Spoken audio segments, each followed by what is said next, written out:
freedom of spirit? Ah, this is my baby. Interesting thing.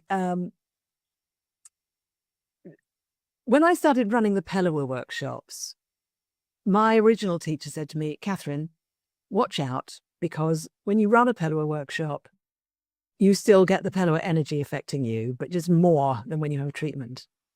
I went, I believe you. Let's see what happens.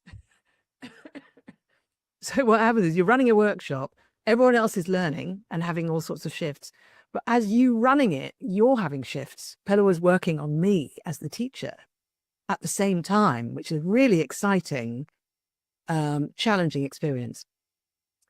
And people say Pellower opens the door to what wants to come through, right? And I started getting this messages, insights, whatever you want to call it, saying, Catherine, it's time for you to develop a new workshop, and it's got to be the one that's most personal to you that you've ever done. I was like, okay. And then I did the next workshop. I got this massive kick up the arse. You've got to do it. You've got to do it now. Anyway, I couldn't work out. I thought, okay, I'll do it. I thought, I don't know what it's going to be about. So my friend who's a coach, I said, will you do a session with me? She said, yeah. She said, right, write down all the learning experiences you've had in your life, all the key learnings, what's been most significant for you that's formed you to who you are now. I filled a flip chart page with it, came on the session, started telling her, my childhood, my adolescence, my early 20s, going through all of this, and she went, stop. That's enough. What do you mean? Nope, that's enough for a workshop. She said, everything you've spoken about so far is about freedom. And I went, God, you're absolutely right. It's all about freedom. Then I remembered I'd completely forgotten that one time I asked my brother, what do you think is my superpower? And he said, freedom of spirit. So I told her this at this point, and she looked at me, she raised one eyebrow. I went, oh, is the workshop called Freedom of Spirit? She said, it might be. So that's how the original idea came. So I then went, how do I create an experience for people in 2 days that will give them what they need to have to have their own experience of freedom of spirit, where it took me several decades to get that? How do I put that in a weekend? And I realized a lot of what I'd done since my early 20s was learning stuff that would help me to answer that question, that would help me to design this new workshop.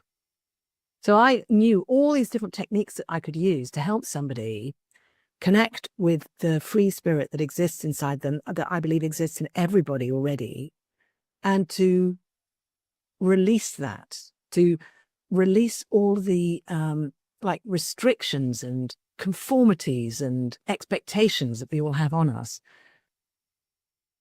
If we just sit and talk about that, all we do is realize how trapped we are, and that's depressing. Or if you just try and dance it out, you'll feel better for a bit, but then you come back to it.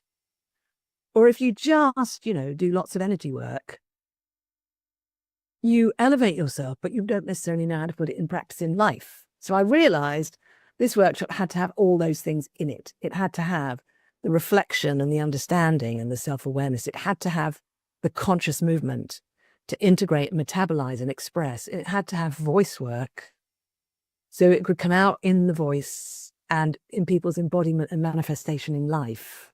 And it had to have connection with energy, because I realized that freedom of spirit is all about love and also connection with universal love.